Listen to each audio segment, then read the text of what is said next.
एकूणच गुंडगिरी काही करा, खून खराबा झाला तरी काही करू, घाबरू नका. आणि मला ती एक जाहिरात आठवली, ती मेलेडीची होती ना, मेलेडी खाओ खुद जान जाओ. तसं आता आहे, भाजप में आओ सब भूल जाओ. ही मोदी गॅरंटी आहे. ही गुंडांसाठी मोदी गॅरंटी आहे. दहशतवादी जे इकडे तिकडे फिरतायत त्यांच्यासाठी मोदी गॅरंटी है. नमस्कार, वंदे मातरम. मैं हूं श्यामगिरी. आप देख रहे हैं हमारा चैनल मुद्दा भारत का. मुद्दा भारत का यानी मुद्दा आपका. मुद्दा है महाराष्ट्र की राजनीति का. जब महाराष्ट्र की राजनीति की बात करूं तो उद्धव ठाकरे जी का बयान जो है लगातार सुर्खियों में बनता जा रहा है. जैसे उन्होंने मोदी जी के ऊपर लगातार हमला कर रहे हैं. अभी हाल ही में उन्होंने कहा है कि मोदी जी के पास वॉशिंग मशीन है जिसमें जो है सभी भ्रष्टाचारियों, सभी अपराधियों को शामिल किया जा रहा है और मोदी जी जो है पूरा गारंटी दे रहे हैं और उनको जो है अपने साथ में ले रहे हैं. तो एक तरह से ये देखा जाए तो उद्धव जी का जो है एनडीए में जो लगभग जो सुबुहाट हो रही थी कि चुनाव के वक्त हो सकता है कि मोदी जी जो है उनको कुछ न कुछ जो है ऑप्शन देंगे, लेकिन ऐसा तो नहीं लग रहा है. इन्हीं सब विषयों को हम चर्चा कर लेंगे हमारे सहयोगी सुभाष काले जी से, जो राजनीतिक विश्लेषक भी हैं, काफ़ी अनुभवी हैं. हम उनसे जानेंगे कि जो उद्धव जी का बयान है लगातार जो मोदी जी के खिलाफ चल रहा है, क्या है, क्या ये दर्शाता है, क्या शिवसेना उभाठा को जो है भविष्य में किस स्टेप पे ले जाएगा, क्या लगता है. सर, आप क्या मानते हैं? सर, आपका स्वागत है पहले तो अपने हमारे चैनल में.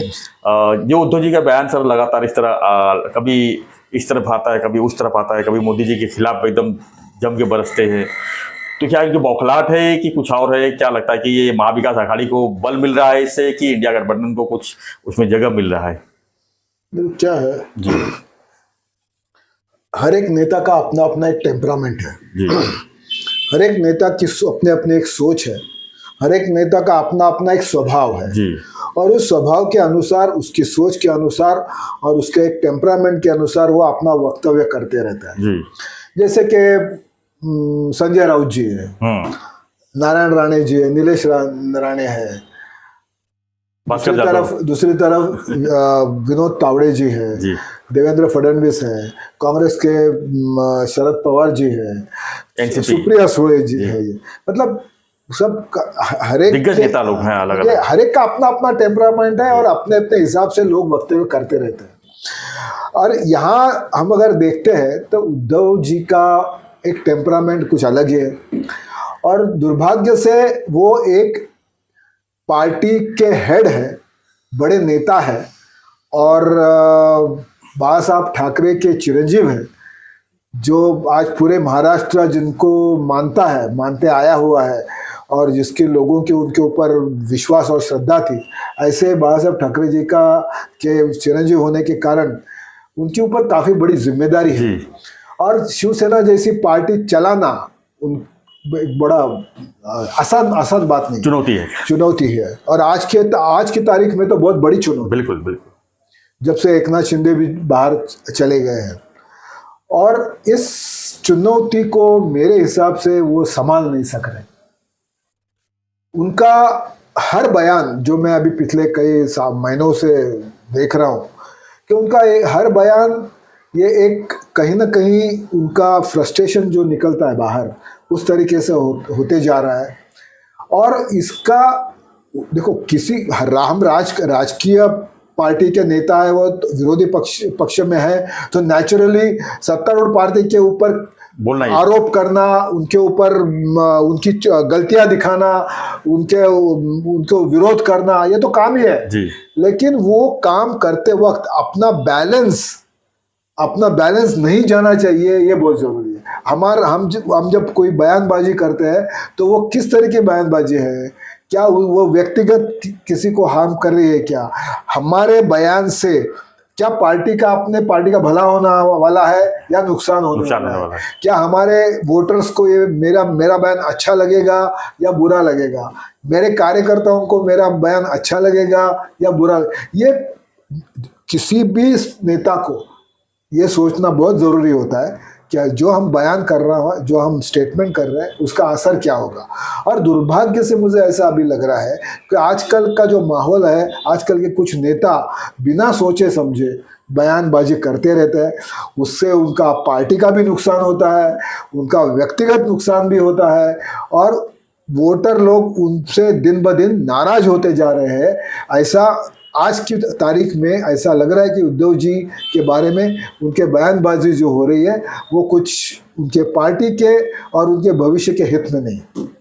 तो क्या लगता है सर, आने वाले दिन में जो है जिस तरह से शुभगाट थी कि उद्धव जी मतलब 20 साल 25 साल जो यहाँ पर सड़े थे, जिस तरह से वक्तव्य किए थे, कि हो सकता है फिर मन बन रहा है उनका कि इंडिया गठबंधन ठीक से बन नहीं पा रही है, महाविकास अघाड़ी को आता पता नहीं है, कांग्रेस के साथ उनका बैठ नहीं रहा है सीट का बंटवारा लेके, तो ऐसे में स्थिति बन रही थी कि वो हो सकता है कमबैक करे। तो जिस तरह से वक्तव्य कर रहे हैं उसको क्या लगता है कि वो किसका नुकसान कर रहे हैं? इसलिए मैंने अभी कहा कि राजनीति में बयान करते वक्त 10 बार सोचना चाहिए कि इस बयान का रिजल्ट क्या हो सकता है।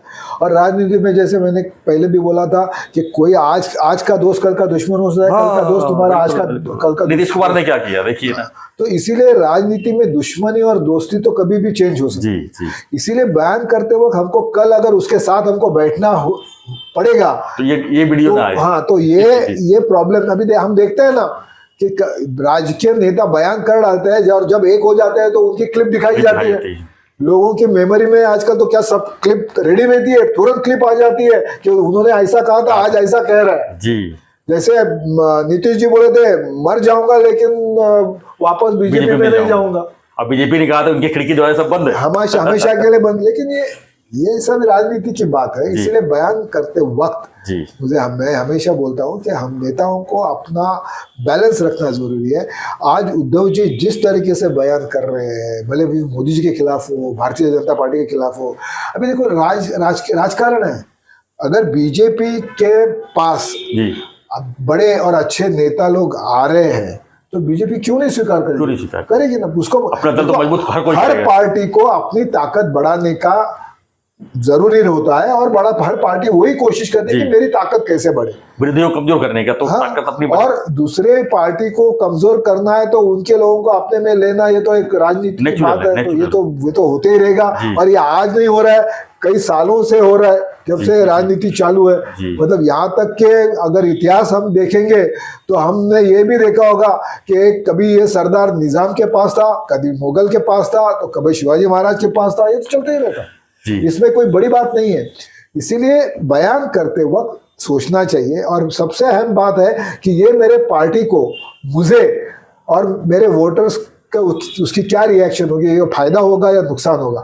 मुझे ऐसा लग रहा है कि उद्धव, अब जैसे अभी उन्होंने कहा कि बीजेपी वॉशिंग मशीन जैसी है, कोई भी आओ साफ हो सुथरा, मतलब ऐसे हो। अभी क्या शिवसेना में नेता नहीं आते थे, दूसरे पार्टी के लोग आते थे। तब शिव बंधन बंधा आ जाता था, आज भी आते। शिव बंधन बांध दिया जाता है। शिव बंधन बांध दिया मतलब वो तो पवित्र हो गया, उसके सब पाप धुल गए। ऐसा नहीं है, हर एक का अपना अपना होता है।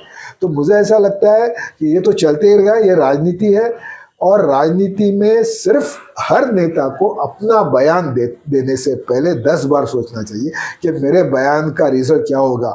और आज उद्धव जी के बयान से न तो वो अपना नुकसान कर रहे हैं, न पार्टी का नुकसान कर रहे हैं, बल्कि वोटर लोग जो उनको कुछ बाला साहब ठाकरे को मानने वाले जो वोटर्स है, जो चाहते बाला साहब ठाकरे को जो चाहते हैं, उनको भी नाराज कर रहे हैं और वो उनसे दूर जा रहे हैं।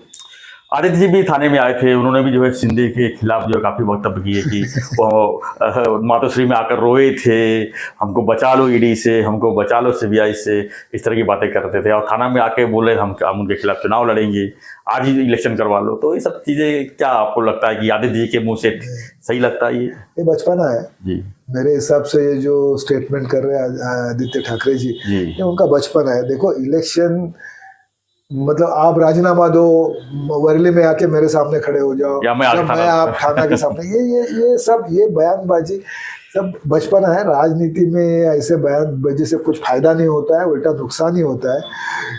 अभी मैं यही चाहूंगा कि आदित्य ठाकरे भी थोड़े मैच्योरिटी जैसे, अभी उनके ऊपर भी काफी बड़ी जिम्मेदारी है। आज ऐसे हालत में शिवसेना को संभालना, शिवसेना को ऊपर लाना और जो है वो सब संभाल के रखना और बढ़ाना, ये उनकी जिम्मेदारी है। ये ऐसे बयानबाजी से न तो फायदा होने वाला है, उल्टा नुकसान होगा। एकनाथ शिंदे के सामने थाना में आके खड़े रहना ये कोई मजाक की बात नहीं है। और ये मुमकिन भी नहीं होगा उनसे, वो जाने दो, मुझे उस बात में जाना नहीं है। लेकिन मुझे ऐसा लगता है